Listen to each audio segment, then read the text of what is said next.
এই দুটো আলাদা একটু দিতে হবে, বুঝেছিস? গরম গরম রসগোল্লা এবার খাবো। মাকে দিলাম, ওর ভাই এলে দেবো। মা আবার চামচ দিয়ে রসগোল্লা খেতে পারে না, হাতে করে চামচ খাবে, অল্প অল্প করে খান।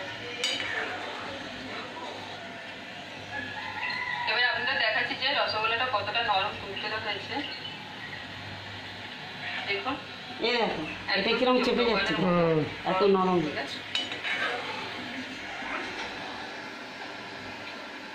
মা একবার করেছে ইট পুরো, সে আটা সিদ্ধর মতো। বন্ধুরা গরম গরম রসগোল্লা কি যে ভালো লাগছে কি বলবো আপনাদের। আপনারা এইভাবে একবার বাড়িতে বানান আর আমাকে কমেন্ট করে জানাবেন।